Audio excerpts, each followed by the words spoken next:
Eu consulto os colegas e as colegas. A doutora Sara está chegando, mas nós temos um que é vista em que já há manifestação. Vocês acham que nós aguardamos ou já julgamos e esperamos pelos próximos? Eu gostaria de ouvir pela ordem, doutor Anselmo.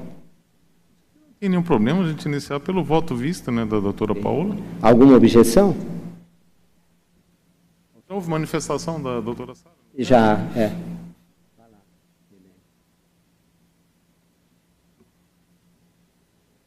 Presidente, são 17:01 e o quórum está completo. Vossa Excelência autoriza a transmissão? Autorizado. Transmissão iniciada. Recording in progress. Sequência de imagem do plenário do Tribunal Regional do Amapá e de seus magistrados.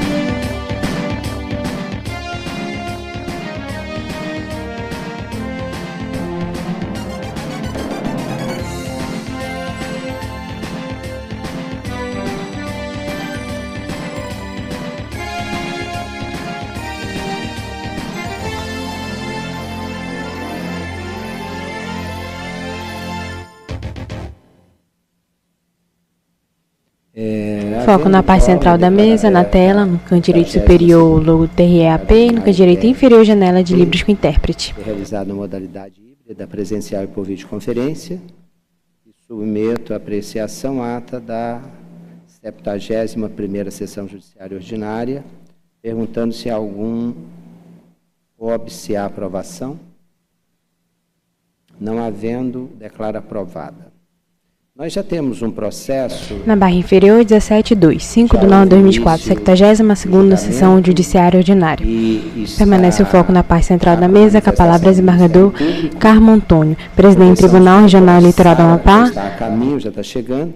Então, ouvindo os colegas, nós vamos colocá-lo em vista, até que a representante do Ministério Público se faça presente. A petição civil 600-145, de 2024, relator é o juiz Normande Souza, está com vista para a juíza Paola Santos, o requerente é Palmira das Neves Bittencourt, e o advogado é Paulo Roberto da Gama Jorge Melém, e requerido do Ministério Público. Na sessão anterior, o Tribunal Regional Eleitoral do Amapá, por unanimidade, conheceu da ação e, no mérito, após o voto do juiz Normande Souza, julgando improcedente, pediu vista a juíza Paola Santos. Permanece o foco na parte central da mesa, da esquerda para a direita, Procuradora Regional Eleitoral do Amapá, doutora Sara Cavalcante, o presidente do Tribunal Regional Eleitoral, desembargador Carmo Antônio, a secretária da Sessão Judiciária, Milene Lages, e a secretária coordenadora Cleime Bandeira. Procuradora Regional Eleitoral, a todos que se encontram nesse plenário, aos que nos acompanham na nossa rede social, boa tarde. Senhor presidente, eu pedi vista dos autos para melhor análise dos argumentos. Foco na mesa da lateral esquerda. Legal da requerente. A juíza Paola Santos se conta na ponta da lateral da mesa. Para o escopo a que se destina, qual seja a exclusão da requerente do Acórdão TRE Amapá 8072/2023, que julgou desaprovadas as contas da chapa para o cargo de senador, pelo qual requereu registro de candidatura como segunda suplente nas eleições de 2022. E ainda a suposta invalidade da procuração, constante no processo de prestação de contas, diante da ulterior renúncia à candidatura, a qual foi judicialmente homologada. Acerca do tema, nos termos da jurisprudência do Tribunal Superior Eleitoral, tal ação somente é admitida quando verificada a presença de dos seguintes vícios. Foco na juíza Paola Santos. A juíza Paola Santos é branca, de cabelos castanhos escuros, curtos, longos, lisos e aloirados na ponta. Usa leve maquiagem, batom rosa, nude, traje ou toga preta. Não exerce ofício judicante ou atividade jurisdicional. Ocorre que, na espécie, não se verifica a existência de qualquer das irregularidades que poderiam ensejar a procedência da demanda nos termos propostos. Isso porque os argumentos que, em tese, poderiam ensejar a eventual exclusão da requerente às sanções impostas pelo acórdão questionado deveriam ter sido aventadas por meio de recurso próprio nos autos da prestação de contas, não sendo a via estreita da ação declaratória de nulidade o meio adequado. Não obstante, tese de invalidade da procuração também não merece acolhida, porquanto, em que pese ter a candidata renunciado à disputa eleitoral, deixou de proceder à revogação da procuração, que outorgava poderes aos representantes legais, que atuou em nome dos candidatos da chapa durante o período de campanha e no processo de prestação de contas. Conforme se verifica no ID 506.0248, do processo de cumprimento de sentença 0601.090.35/2022, a procuração ela é datada de 1º de setembro de 2022. Todavia, a renúncia foi homologada somente em 22 de setembro de 2022, de modo que não houve a devida cautela da requerente em revogar os poderes outorgados, assim como em proceder à devida desistência da candidatura, proceder à devida prestação de contas do período anterior à desistência da candidatura, portanto, durante o qual participou da campanha pela chapa.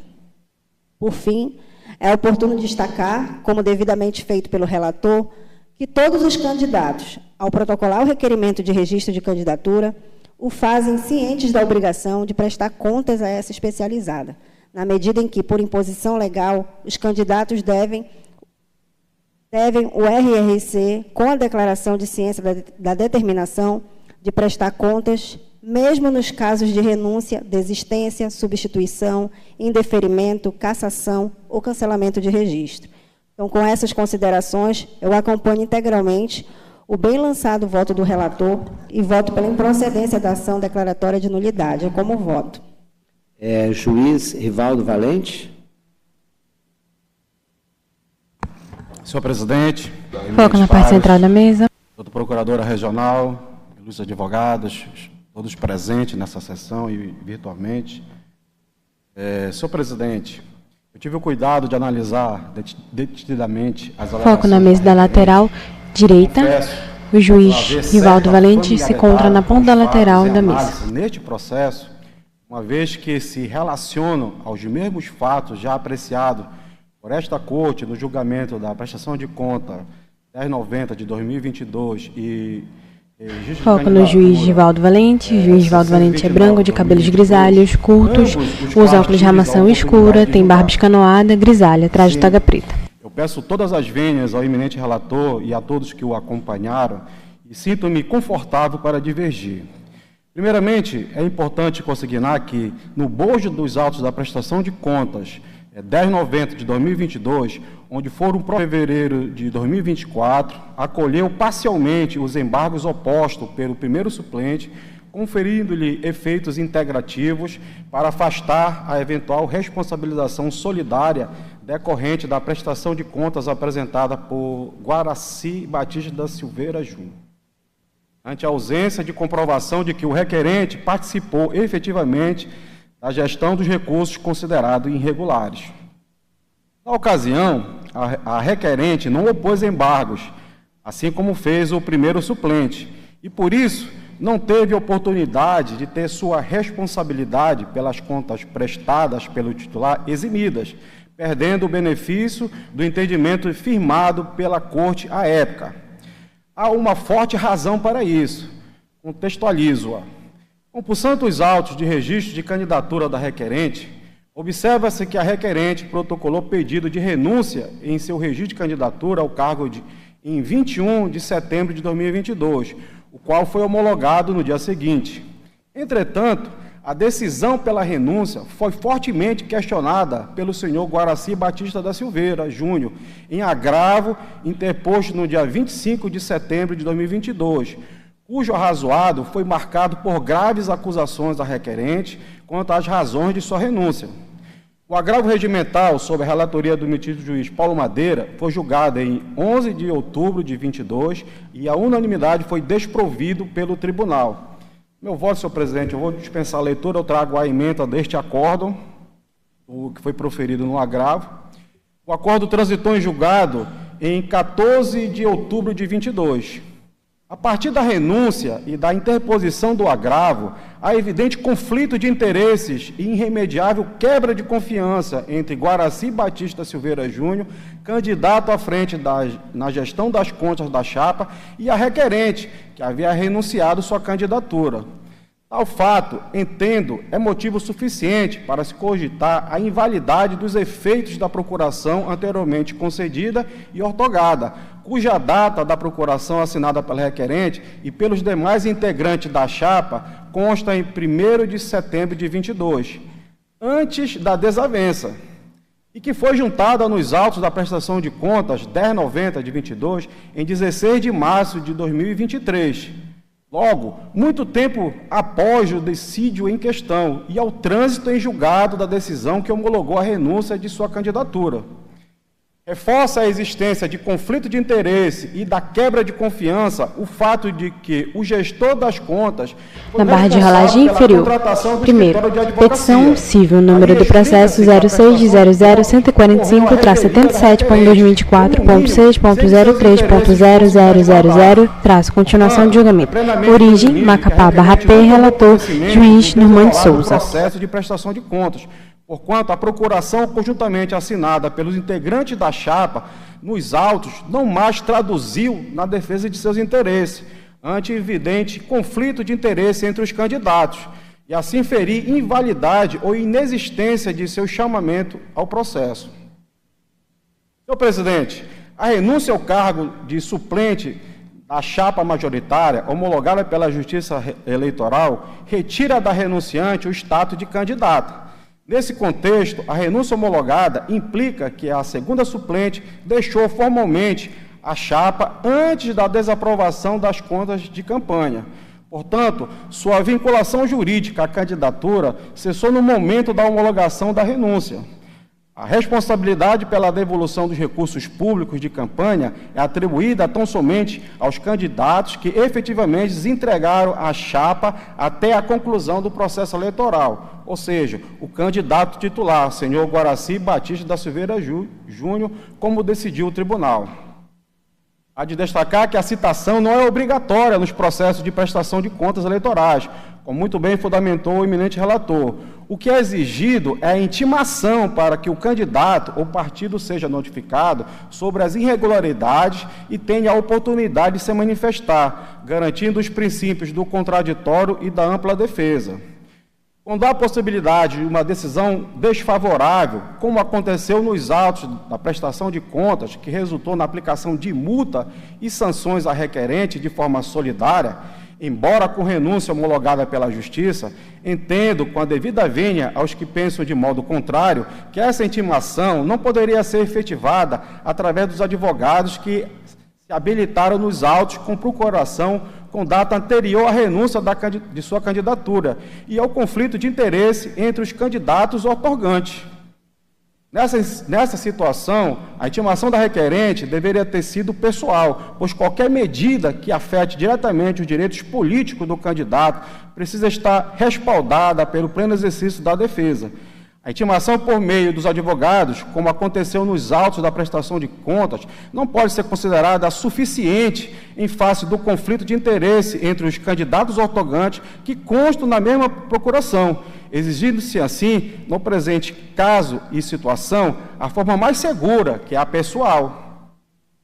O direito à ampla defesa e o contraditório, garantido pelo artigo 5º, inciso 55 da Constituição Federal, é essencial em qualquer processo, incluindo de natureza eleitoral. A segunda suplente ao cargo de senador da República alega que não teve conhecimento do processo de prestação de contas. Ora, se a segunda suplente não foi intimada pessoalmente para sanar as irregularidades apontadas no parecer técnico por conta do histórico conflituoso entre os candidatos integrantes da chapa, sua inclusão na condenação para a devolução dos recursos públicos representa clara violação aos direitos constitucionais. Posto isso, dividido do eminente relator, voto pela procedência da ação para conferir efeitos integrativos ao acordo 8072 de 2023, prolatado nos autos da prestação de contas 1090 de 2022, afastar-se a responsabilidade pessoal da requerente pelas contas, posto que igualmente não participante de sua efetiva gestão. É como voto, senhor presidente. Juiz Anselmo Gonçalves. Senhor presidente, eminentes pares. Foco na mesa lateral direita. Ouvi atentamente o voto do juiz relator e adianto que eu acompanho, porém com os seguintes acréscimos. Trata-se de ação declaratória de nulidade, querela nulitatis insanabilis, com pedido de tutela de urgência ajuizada por Palmira das Neves Bittencourt, ex-candidata ao cargo de suplente de senador nas eleições gerais de 2022, contra o acórdão TRE-AP número 8072 de 2023, lavado nos autos da prestação de contas já referida, que julgou desaprovadas as contas de Guaraci Batista da Silveira Júnior. Foco no juiz Anselmo Gonçalves. Juiz Anselmo Gonçalves é branco, careca, usa óculos de armação escura e traje taga preta. Jairo Gomes, abro aspas, a querela nulitatis pressupõe, eu vou dispensar a leitura dessa questão daqui, já foi admitida a querela nulitatis aqui no caso, já houve juízo de admissibilidade. Na inicial, por diversas vezes, a autora repisa os seguintes argumentos. 1. Que apresentou pedido de renúncia de candidatura relativa ao cargo de segundo suplente senador. 2. Que, por isso, não possui responsabilidade quanto à prestação de contas do titular da chapa e, nessa linha, deveria ser excluído do respectivo processo de prestação de contas. Além disso, 3. Entende que, nos termos do inciso 1º do artigo 682 do Código Civil, houve automática revogação dos poderes outorgados aos advogados que constam na procuração juntada na prestação de contas. Ademais, 4, afirma que não foi citada nem intimada sobre o processo de contas do titular. Por fim, 5, aduz que deveria estar isenta da responsabilização solidária pelas contas, como ocorreu com o primeiro suplente, Otávio Facundo, que foi excluído da responsabilização solidária pelo tribunal. No tocante, não obstante, adianto que nenhum desses argumentos merece acolhimento. Sobre o tema, a resolução TSE número 23.607 de 2019 dispõe, artigo 45, parágrafo 3º. A candidata ou o candidato elaborará a prestação de contas que será encaminhada à autoridade judicial competente para o julgamento das contas, diretamente por ele e ela, no prazo estabelecido no artigo 49, abrangendo, se for o caso, o vice ou o suplente, e todos aqueles que o tenham substituído em conformidade com os respectivos períodos de composição da chapa. Essa parte final é extremamente importante, ou seja, em relação a todos aqueles que tenham substituído em conformidade com os respectivos períodos de composição da chapa. Artigo 77. A decisão que julgar as contas da candidata ou do candidato às eleições majoritárias abrangerá as de vice e as de suplente, conforme o caso, ainda que substituídos. À luz desses dispositivos, conclui-se que, primeiro, a responsabilidade pela elaboração e apresentação da prestação de contas final da campanha é dos candidatos. 2. No caso dos cargos majoritários, a responsabilidade é do titular da chapa. 3. A prestação de contas do titular abrange o suplente e eventuais substituídos. 4. A decisão que julga as contas do candidato à eleição majoritária abrange as do suplente, mesmo que substituído. E 5. A única hipótese de o suplente, ainda que substituído, apresentar a prestação de contas de campanha separadamente é na hipótese de inércia do titular. Na hipótese sob exame, conforme consta nos autos da prestação de contas número 060-1090-35 de 2022, o senhor Guaraci Batista da Silveira Júnior, titular da chapa, apresentou a prestação de contas tempestivamente, o que, à luz da norma de regência, abrange a prestação de contas da querelante, outrora suplente de senador, ainda que tenha renunciado. Sob essa constatação, portanto, rejeito a alegação de que o pedido de renúncia excluiu a responsabilidade da autora quanto ao ajuste contábil apresentado pelo titular da chapa, até porque, conforme a lures explicitado, a decisão que julga as contas abrange as daquele que figura como suplente, ainda que não faça mais parte da chapa, como se verifica no presente caso. Rejeito da mesma forma, a alegação de nulidade da citação, pois, se o titular da chapa apresentou as contas finais de campanha, as quais, repito, abrangem as contas do suplente, ainda que substituído, e não existe razão para que se proceda à citação da, à época, candidata a suplente, ora querelante. Aqui, verificada a ausência de nulidade de citação, ressalto que há fundamento suficiente para a improcedência do pedido formulado na inicial. No mais, a interpretação do inciso 1º do artigo 682 do Código Civil, feita pela parte autora, é indevida. Quando a norma fala em renúncia, é certo que não está se referindo à renúncia à candidatura, mas sim à renúncia daquele que recebeu poderes outorgados mediante determinado instrumento de mandato. Adicionalmente, ao lançar olhar sobre a procuração juntada no processo de prestação de contas, feito originário, verifico que consta poderes para, aspas, praticar todos os atos necessários ao bom e fiel cumprimento do presente mandato, sobretudo em relação às questões eleitorais e partidárias das eleições de 2022, em todos seus atos e instâncias, podendo ainda subestabelecer no todo e em parte os poderes que ora lhe são conferidos. Sublinho que os poderes são para, abro aspas, as questões eleitorais e partidárias das eleições de 2022, fecho aspas, inclusive, por conseguinte, para a prestação de contas da campanha de 2022 apresentada pelo titular da chapa. Assim, não se pode falar em desconhecimento da parte autora. Também, conquanto conhecida integralmente a presente ação, não prospera a alegação de ausência de intimação, pois, diferentemente da citação, eventual vício de intimação não afeta a existência ou validade da relação processual em sentido estrito. Aqui cito precedentes do TSE nesse sentido. Por fim, da mesma forma, a alegada ausência de isonomia desta Corte Regional Eleitoral entre os suplentes e senador não afeta a existência ou validade da relação processual em sentido estrito.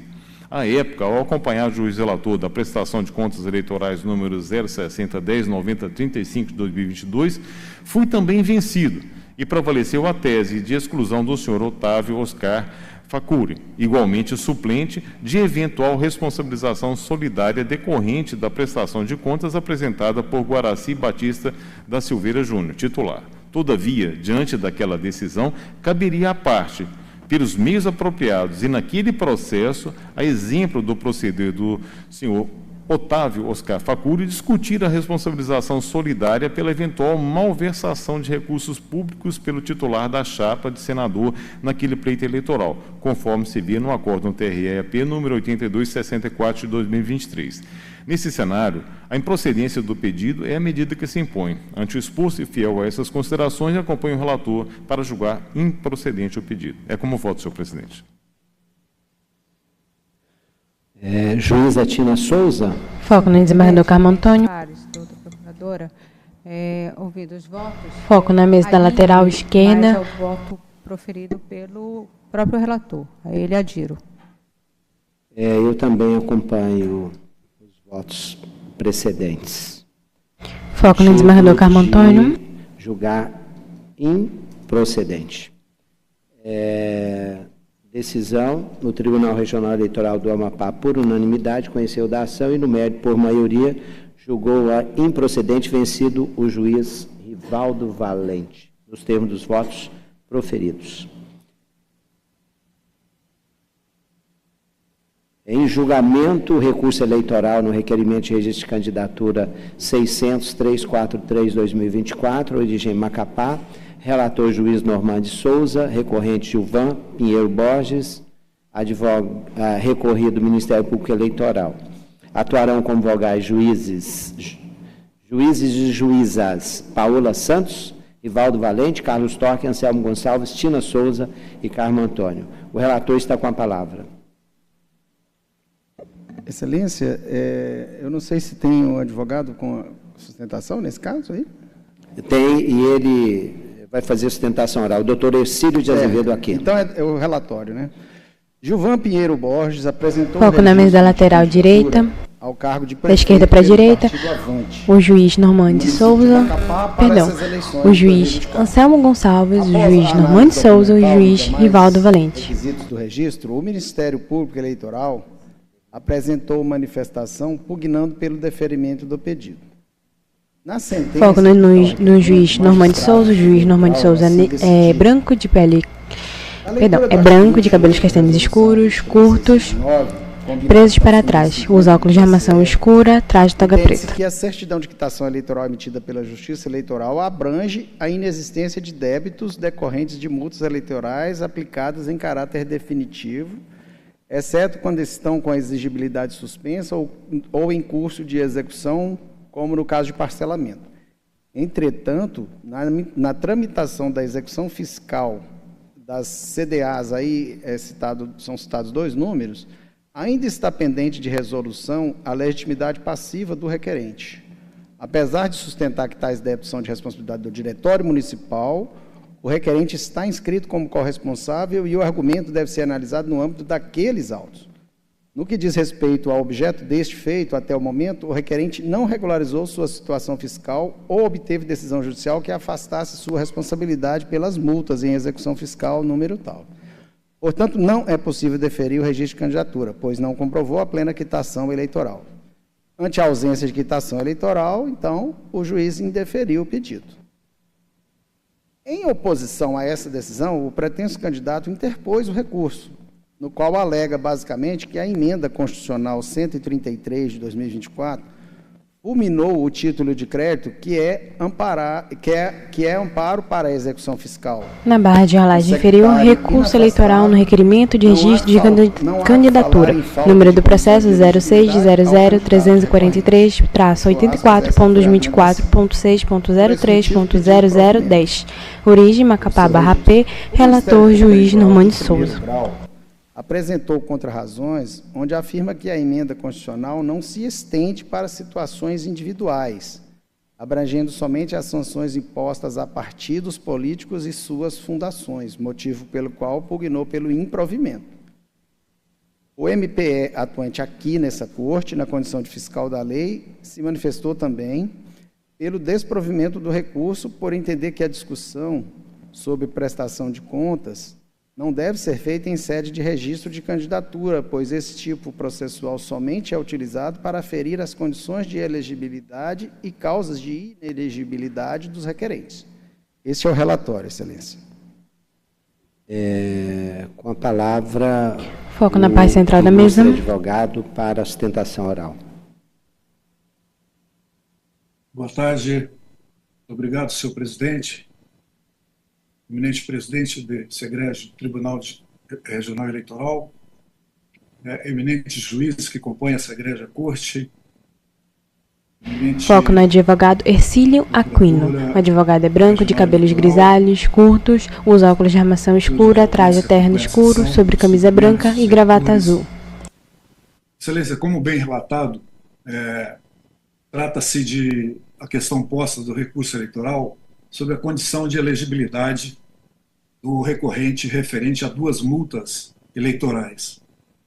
Acontece, senhor presidente, que essas multas estariam como objeto do processo de execução fiscal, número 06.067, dígito 77 de 2024, que possui como devedor principal as agremiações de diretório municipal de 7 partidos, que é o MDB, PROS, PDT, Cidadania, PTN, PSD e Solidariedade. E, subsidiariamente, corresponsáveis o recorrente e o cidadão Adilmar Veronese. Como é do conhecimento geral, eminentes magistrados, o Congresso Nacional Reformador promulgou a emenda constitucional 133, 133 de 2024, que, no decorrer, no entender do recorrente, fulmina o título de crédito proveniente das multas eleitorais. Isso porque a emenda assentou a imunidade dos partidos políticos às multas, às condenações aplicadas em processos judiciais, em trâmite, em execução ou transitada em julgado, que resulta no cancelamento das sanções, na extinção dos processos e no levantamento de inscrições em cadastros de dívida ativa, ou inadimplência que se aplica aos processos administrativos e judiciais, nos quais a decisão, inclusive de ação de execução e inscrição em cadastros da dívida ativa. Inclusive inadimplência, ainda que tenha ocorrido superior ao prazo de 5 anos. Portanto, deve-se levar em conta no processo específico do registro de candidatura. E aqui a legitimidade, Excelência, é secundária, senhores magistrados, uma vez que, se não existe título de crédito, não há que se falar em legitimidade, porque se os partidos, aos partidos, houve a imunidade e vamos dizer, invalidade do título de crédito não pode subsistir para o corresponsável, no caso aqui, do recorrente. A sentença objulgada, portanto, viola a não mais poder, eminentes magistrados, a emenda constitucional 133 de 2024, que expressamente diz da imunidade dos partidos políticos. E como bem disse o Ministério Público, apesar de oficiar pelo desprovimento, ele diz, não, mas foi só para os partidos. Ora, se é só para os partidos, e se os partidos são os devedores principais, e não existe títulos de crédito para os partidos, com maior razão não existe para o corresponsável. É uma situação no mundo dos fatos, lógico e óbvio. Portanto, excelências, vejo que a jurisprudência firmada há tempos no egrégio TSE, que as circunstâncias fáticas e jurídicas supervenientes ao registro de candidatura que afastam a inelegibilidade e podem ser conhecidas em qualquer grau de jurisdição, inclusive nas instâncias extraordinárias, até a diplomação do candidato. Assim, por 3 motivos, eminentes magistrados, devem afastar a condição de elegibilidade referente às multas. Primeiro, pela completa inexistência no mundo dos fatos de um título de crédito. Isso é fato. Segundo, porque a promulgação foi em data anterior à decisão, hora objulgada, a respeitável sentença. Mas ainda que fosse posterior, para situações mais graves, que são de inelegibilidade, senhores magistrados, é afastada essa situação superveniente. Com maior razão, para uma situação de condição de elegibilidade, que Vossa Excelência bem sabe que é de menor gravidade. Mas, e vamos ao terceiro ponto. As circunstâncias, então, fáticas e jurídicas supervenientes ao registro de candidatura afastam essas causas de inelegibilidade. Com maior razão, devem afastar a condição de elegibilidade, por ter sido anterior à circunstância fática. Mas eu disse, ainda que fosse posterior, esclareço outro sim, senhores magistrados, que naquele processo de execução fiscal que tramita na segunda zona eleitoral, o recorrente protocolou a exceção de pré-executividade em virtude da mencionada promulgação da emenda constitucional e comunicou formalmente o douto juízo da 10ª zona, que é o juízo responsável pelo RCAND, né? E tanto isso é relevante, senhor presidente, que o Ministério Público, que oficia na 10ª zona, ele deferiu, o seu parecer foi pelo deferimento do registro de candidatura. Portanto, nessa linha de intelectiva, senhores magistrados, insistas que, na espécie, há circunstâncias peculiares, verdadeiramente excepcionais, que impactam no exame da condição de elegibilidade alusiva a esse pleito. Com a promulgação da emenda, repito, fulminou o título de crédito, que ampara a execução fiscal. E isso ocorreu anterior, como disse, à sentença. Logo, não há falar mais em multas eleitorais neste processo. Os partidos deixaram de ser devedores. E pela inexistência do título, a consequência lógica, senhor presidente, não há falar em falta de condição de elegibilidade para o candidato recorrente, Gilvan Borges. Por tudo exposto, com a promulgação da emenda constitucional, portanto, deixa de existir o título e, via de consequência, resta afastada a condição de elegibilidade impeditiva do registro de candidatura do recorrente. Nesses termos, pede conhecimento do recurso e provimento para deferir o registro da candidatura de Gilvan Pinheiro Borges. Muito obrigado, senhor presidente. Passo a palavra ao representante do Ministério Público Eleitoral. Obrigada, senhor presidente. Excelentíssimos julgadores, o Ministério Público quer os termos do parecer. Foco na parte central da mesa. Senhor presidente, eu já adianto que vou acolher... Foco no juiz Normando Souza. Estou escrevendo isso aqui e passo a ler os principais trechos, o cerne da nossa demanda está na impossibilidade de obtenção da quitação eleitoral pelo recorrente, em razão de condenação ao pagamento de multas, sendo que esses débitos figuram como dívidas ativas decorrentes de execução fiscal, ora tramitando na segunda zona eleitoral de Macapá. E Gilvan Borges está na condição de corresponsável pelas dívidas. Na sentença de primeiro grau, o juiz balizou sua decisão em artigos da resolução 23.609, que é o artigo 28, que fala da quitação eleitoral, eu vou poupar a leitura, e da súmula TSE, número 50, que fala do pagamento pelo candidato, comprovação de parcelamento, que não é o caso de parcelamento. Também o MP, eu transcrevo aqui os artigos enumerados por ele, mas passando a súmula 41 e 51, eu entendo que a nossa decisão, a decisão que cumpre a este tribunal, tem que considerar o conceito de quitação eleitoral. Que a doutrina de Valber Moura Agra diz o seguinte: a certidão de quitação eleitoral exigida pelo inciso 6 do artigo em intestília, como conceito, segundo solidificado entendimento jurisprudencial do TSE e disposto no parágrafo 2º do artigo 28 da resolução 23.609, a reunião concomitante pelo candidato do gozo de todos os seus direitos políticos, da regularidade do exercício do voto, salvo quando facultativo, do entendimento a eventuais convocações da Justiça Eleitoral, da inexistência de multas aplicada pela Justiça Eleitoral e da regular prestação de contas de sua campanha eleitoral. Foi retirado do Manual Prático de Direito Eleitoral 2024.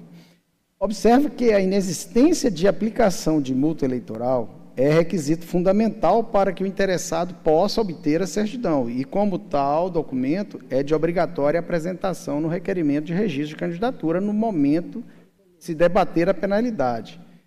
E o momento, é o pedido de participação na eleição.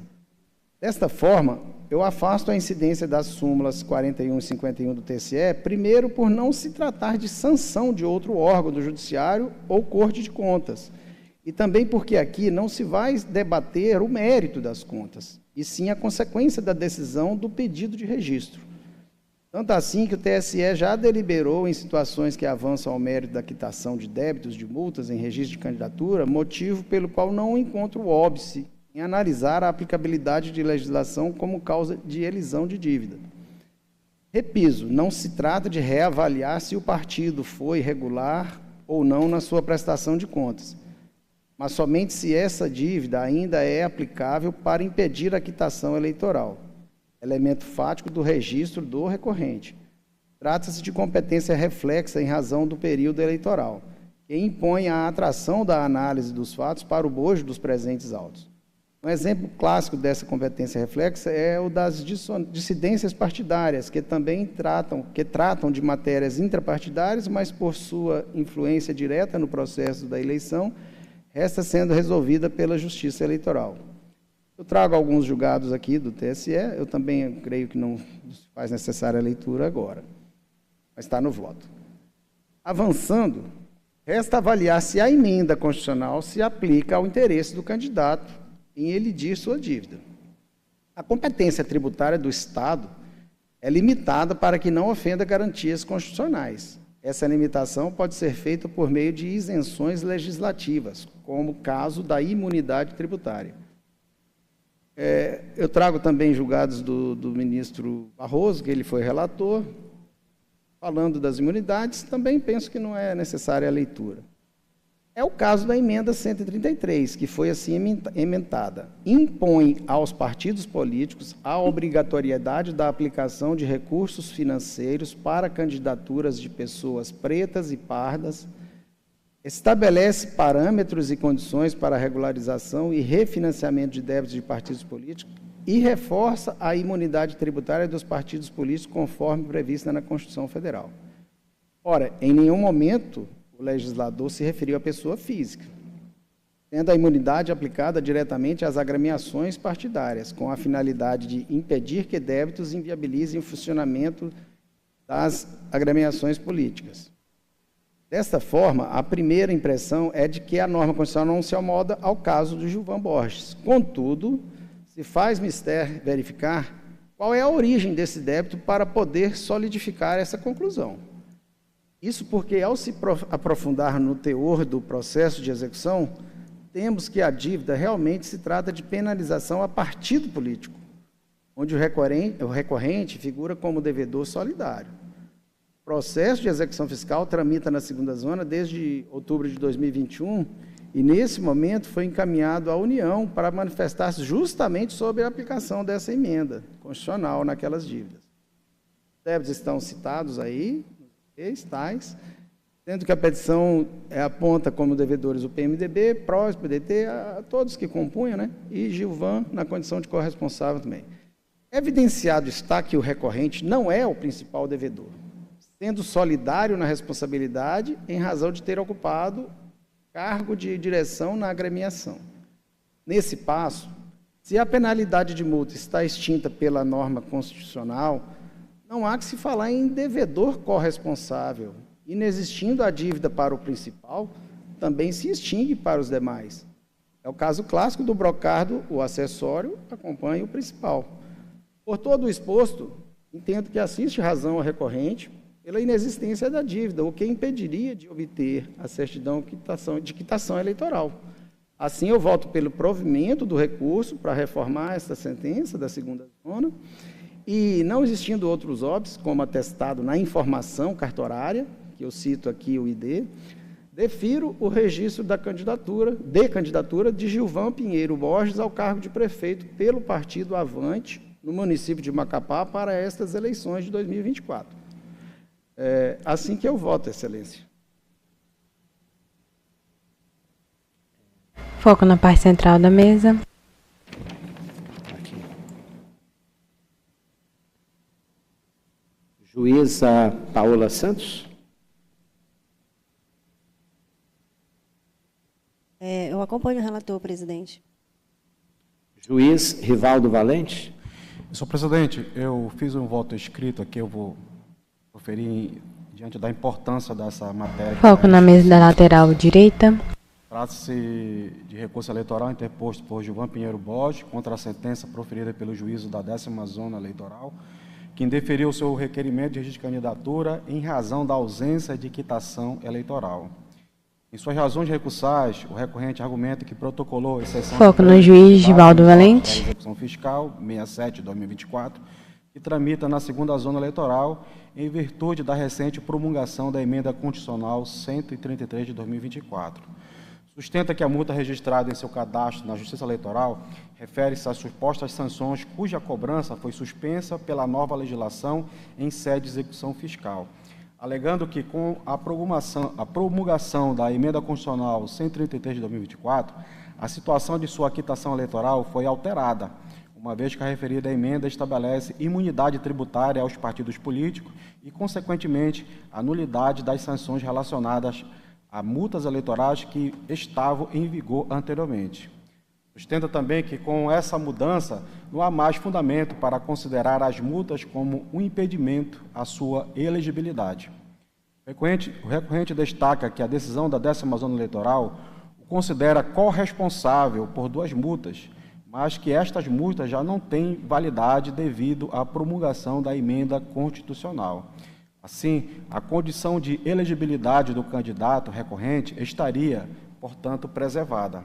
Por fim, argumentou que o Ministério Público oficiante na 10ª Zona Eleitoral de Macapá manifestou favoravelmente ao deferimento do registro de candidatura. Senhor presidente, passo a analisar os efeitos jurídicos e legais da emenda constitucional 133 de 2024, traz com aplicação a partir das eleições de 2024 e como eles podem ser aplicados no caso em questão. Pois bem, a emenda traz uma série de mudanças significativas que afetam as regras eleitorais e o financiamento das campanhas e deve ser aplicada já nas eleições de 2024. Uma das principais disposições da emenda é a obrigatoriedade de que 30% dos recursos do Fundo Especial de Financiamento de Campanha e do Fundo Partidário sejam destinados às candidaturas de pessoas pretas e pardas. Isso se aplica às eleições de 2024. afetando diretamente o planejamento estratégico dos partidos para a alocação destes recursos. Além disso, a emenda também aborda a regularização de débitos de partidos políticos, estabelecendo condições para o refinanciamento de dívidas e reforçando a imunidade tributária dessas organizações, questão relativa a processos administrativos e judiciais em andamento. Contudo, é importante destacar que, enquanto algumas mudanças são de aplicação imediata, outras, como a exigência de compensação de recursos não aplicados em candidaturas de pessoas pretas e pardas, se estende a eleições futuras, começando em 2026. No caso das multas e sanções decorrentes de processo de prestação de contas, a emenda determina que as sanções impostas aos partidos sejam canceladas, com extinção dos processos, independentemente de estarem em fase de execução ou transitadas em julgados. Essa anistia se estende também aos dirigentes partidários que foram condenados solidariamente com o partido, resultando no cancelamento da multa e da responsabilidade solidária atribuída a eles. Assim, a ausência de quitação eleitoral, a qual foi a razão do indeferimento de seu registro, deve ser reconsiderada à luz deste novo contexto constitucional.